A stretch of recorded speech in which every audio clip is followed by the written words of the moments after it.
श्री नमस्तुभ्याम नमो नमः। आज आप श्रवण कीजिए श्रावण मास महात्म्य 15वां एवं 16वां अध्याय सुपोद्न षष्ठी एवं शीतला सप्तमी व्रत तथा अर्क विवाह विधि महात्म्य अपने चैनल स्पिरिचुअल स्वास्थ्य के माध्यम से। वीडियो पसंद आए तो लाइक शेयर एवं सब्सक्राइब करें। तो दोस्तों करते हैं वीडियो शुरू। श्रावण मास महात्म्य 15वां अध्याय सुपोद्न षष्ठी व्रत तथा अर्क विवाह विधि। सनय कुमार बोले, हे देवेश, मैंने नागों का यह आश्चर्यजनक पंचमी व्रत सुन लिया। अब आप बताएं कि षष्ठी तिथि में कौन सा व्रत होता है और उसकी विधि क्या है। ईश्वर बोले, हे विपेंद्र, श्रावण मास के शुक्ल पक्ष में षष्ठी तिथि को महामृत्यु का नाश करने वाले सुपोद्न नामक शुभ व्रत को करना चाहिए। शिवालय में अथवा घर में ही प्रयत्नपूर्वक शिव का पूजन करके सुपोद्न का नैवेद्य उन्हें विधिपूर्वक अर्पण करना चाहिए। इस व्रत के साधन में आम्र का लवण मिलाकर शाक और अनेक पदार्थों के नैवेद्य अर्पित करें। साथ ही ब्राह्मण को वान प्रदान करें। जो इस विधि से व्रत करता है उसे अनंत पुण्य मिलता है। इस प्रकरण में लोग एक प्राचीन कहानी सुनाते हैं जो इस प्रकार से है। प्राचीन समय में रोहित नाम का एक राजा था। काफी समय बीतने के बाद भी उसे पुत्र रत्न की प्राप्ति नहीं हुई। तब पुत्र की अभिलाषा में उस राजा ने अत्यंत कठोर तप किया। ब्रह्मा जी ने राजा से कहा, तुम्हारे प्रारब्ध में पुत्र नहीं है। तब भी पुत्र की लालसा में वो राजा अपनी तपस्या से जरा भी विचलित नहीं हुआ। इसके बाद राजा तपस्या करते करते संकटग्रस्त हो गए। तब ब्रह्मा जी पुनः प्रकट हुए और कहने लगे, मैंने आपको पुत्र का वर तो दे दिया है, लेकिन आपका ये पुत्र अल्पायु होगा। तब राजा तथा उनकी पत्नी ने विचार किया कि इससे रानी का बांझपन तो दूर हो जाएगा, संतानहीनता की निंदा नहीं होगी। कुछ समय बीत जाने के बाद ब्रह्मा जी के वरदान से उन्हें पुत्र प्राप्ति हुई। राजा ने विधिपूर्वक उसके जातकर्म आदि सभी संस्कार किए। दक्षिणा नाम वाली उस रानी व राजा ने अपने पुत्र का नाम शिवदत्त रखा। उचित समय आने पर भयभीत चित्त वाले राजा ने पुत्र का यज्ञोपवीत संस्कार किया, किंतु राजा ने उसकी मृत्यु के भय से उसका विवाह नहीं किया। तदनंतर 16वें साल में उनका पुत्र शिवदत्त मृत्यु को प्राप्त हो गया। तब ब्रह्मचारी की मृत्यु का स्मरण करते हुए राजा को बहुत चिंता होने लगी कि जिन लोगों के कुल में कोई ब्रह्मचारी मर जाए तब उनका कुल खत्म हो जाता है और वो ब्रह्मचारी भी दुर्गति में पड़ जाता है। सनय कुमार बोले, हे देवेश्वर, हे जगन्नाथ, इसके दोष निवारण का उपाय है या नहीं? यदि उपाय है तो अभी बताएं जिससे दोष की शांति हो सके। ईश्वर बोले, यदि कोई स्नातक अथवा ब्रह्मचारी मर जाए तो अर्क विधि से उसका विवाह कर देना चाहिए। इसके बाद उन दोनों ब्रह्मचारी तथा आग को परस्पर संयुक्त कर देना चाहिए। अब अर्क विवाह की विधि कहते हैं, मृतक का गोत्र, नाम आदि लेकर देशकाल का उच्चारण करके कर्ता कहें कि मैं मृत ब्रह्मचारी के दोष निवारण हेतु वैसर्गिक व्रत करता हूँ। सर्वप्रथम सुवर्ण से अभ्युदय करके अग्नि स्थापन कर आघार होम करके चारों व्याहृतियों ओम भू ओम भुवः ओम स्वः ओम मह से हवन करना चाहिए। इसके बाद उन दोनों ब्रह्मचारी तथा आग को परस्पर संयुक्त कर देना चाहिए। अब अर्क विवाह की विधि कहते हैं, मृतक का गोत्र, नाम आदि लेकर देशकाल का उच्चारण करके कर्ता कहें कि मैं मृत ब्रह्मचारी के दोष निवारण हेतु वैसर्गिक व्रत करता हूँ। सर्वप्रथम सुवर्ण से अभ्युदय करके अग्नि स्थापन कर आघार होम करके चारों व्याहृतियों ओम भू ओम भुवः ओम स्वः ओम मह से हवन करना चाहिए। इसके बाद व्रत अनुष्ठान के उत्तम फल के निमित्त व्रतपति अग्नि के संपादनार्थ विश्वेदेवों के लिए घृत की आहुति डालें। उसके बाद स्विष्टकृत होम करके अवशिष्ट होम संपन्न करें। पुनः देशकाल का उच्चारण करके इस प्रकार बोले, मैं अर्क विवाह करूंगा। उसके बाद सुवर्ण से अभ्युदय कृत्य करके अर्कशाखा तथा मृतक की देह को तेल तथा हल्दी से लिप्त करके पीले सूत से वेष्टित करें और पीले रंग के 2 वस्त्रों से उन्हें ढक दें। इसके बाद अग्निस्थापन करें और विवाह विधि में प्रयुक्त योजक नामक अग्नि में आघार होम करें व अग्नि के लिए आज्य होम करें। उसके बाद चारों व्याहृतियों से ओम भू ओम भुवः ओम स्वः ओम मह बृहस्पति तथा कामदेव के लिए आहुति प्रदान करें।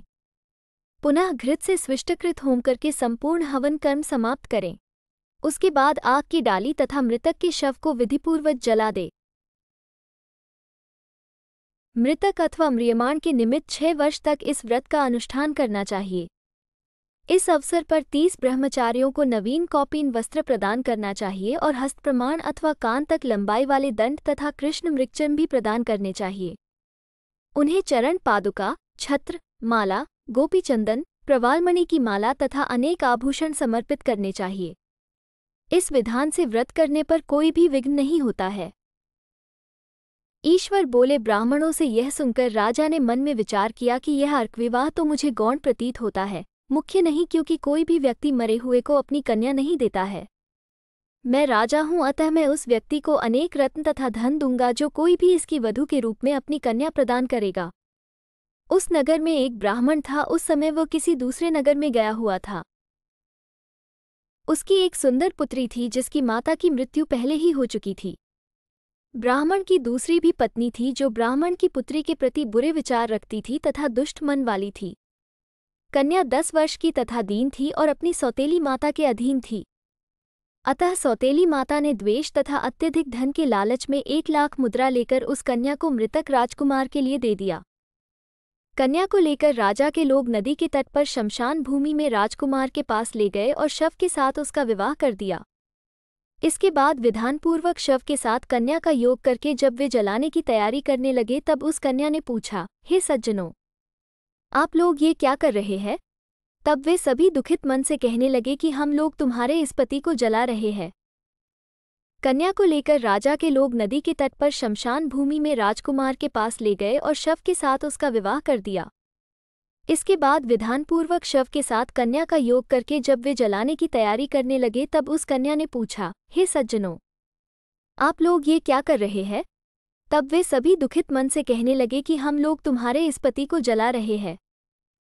इस पर भयभीत होकर बाल स्वभाव के कारण रोती हुई उस कन्या ने कहा, आप लोग मेरे पति को क्यों जला रहे हैं? मैं जलाने नहीं दूंगी। आप लोग सभी यहाँ से चले जाइए, मैं अकेली ही यहाँ बैठी रहूंगी और जब ये उठेंगे तब मैं अपने पतिदेव के साथ चली जाऊंगी। उसका हठ देखकर दया के कारण दीन चित्त वाले कुछ भाग्यवादी वृद्धजन कहने लगे, अहो, होनहार भी क्या होता है, इसे कोई भी नहीं जान सकता। दीनों की रक्षा करने वाले तथा कृपालु भगवान न जाने क्या करेंगे। सौत की पुत्री का भाव रखने के कारण सौतेली माता ने इस कन्या को बेचा है, अतः संभव है कि भगवान इसके रक्षक हो जाएं। अतः हम लोग इस कन्या को व इस शव को नहीं जला सकते, इसलिए सभी को अच्छा लगे तो हम लोगों को यहाँ से चले जाना चाहिए। परस्पर ऐसा निश्चय करके वे सब अपने नगर को चले गए। बाल स्वभाव के कारण ये सब क्या है इसे ना जानती हुई भय से व्याकुल वो कन्या एकमात्र शिव तथा पार्वती का स्मरण करती रही। उस कन्या के स्मरण करने से सब कुछ जानने वाले तथा दया से पूर्ण हृदय वाले शिव पार्वती शीघ्र ही वहां आ गए। नंदी पर विराजमान उन तेजनिधान शिव पार्वती को देखकर उन देवों का न जानती हुई भी उस कन्या ने पृथ्वी पर दंड की भांति पड़कर प्रणाम किया। तब उसे आश्वासन प्राप्त हुआ कि पति से तुम्हारे मिलने का समय अब आ गया है। तब कन्या ने कहा कि मेरे पति अब जीवित नहीं होंगे। उसके बालभाव से प्रसन्न तथा दया से परिपूर्ण शिव पार्वती ने कहा कि तुम्हारी माता ने सुपोद्न नामक व्रत किया था, उस व्रत का फल संकल्प करके तुम अपने पति को प्रदान करो। तुम कहो कि मेरी माता के द्वारा जो सुपोद्न नामक व्रत किया गया है उसके प्रभाव से मेरे पति जीवित हो जाएं। तब कन्या ने वैसा ही किया और उसके परिणामस्वरूप शिवदत्त जीवित उठ खड़ा हो गया। उस कन्या को व्रत का उपदेश देकर शिव तथा पार्वती अंतर्ध्यान हो गए। तब शिवदत्त ने उस कन्या से पूछा, तुम कौन हो और मैं यहाँ कैसे आ गया हूँ? तब उस कन्या ने उसे वृतांत सुनाया और रात हो गई। प्रातः होने पर नदी के तट पर गए लोगों ने राजा को वापस आकर कहा कि हे राजन, आपका पुत्र व पुत्रवधू नदी के तट पर स्थित है। विश्वस्त लोगों से यह बात सुनकर राजा बहुत खुश हुआ। वो हर्ष भेरी बजवाते हुए नदी के तट पर गया। सभी लोग प्रसन्न होकर राजा की प्रशंसा करने लगे। वह बोले, हे राजन, मृत्यु के घर गया हुआ आपका पुत्र पुनः लौट आया है।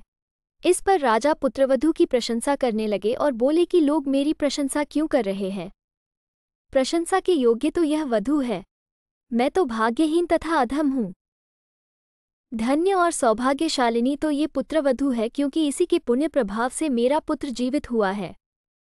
इस प्रकार अपनी पुत्रवधू की प्रशंसा करके राजा ने दान तथा सम्मान के साथ श्रेष्ठ ब्राह्मणों का पूजन किया और ग्राम से बाहर ले जाए गए मृत व्यक्ति के पुनः ग्राम में प्रवेश कराने से संबंधित शांति की विधि को ब्राह्मणों के निर्देश पर विधिपूर्वक संपन्न किया।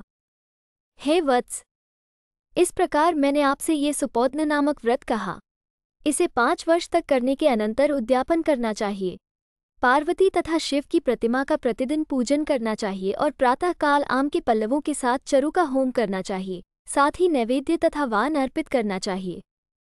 मनुष्य यदि व्रत की बताई गई इस विधि के अनुसार आचरण करे तो वो दीर्घजीवी पुत्र प्राप्त करके मृत्यु के बाद शिवलोक जाता है। इस प्रकार श्रीस्कंद पुराण के अंतर्गत ईश्वर सनय कुमार संवाद में श्रावण मास महात्म्य में सुपोधनषष्ठी व्रत कथन नामक 15वां अध्याय पूर्ण हुआ। Thank you for watching.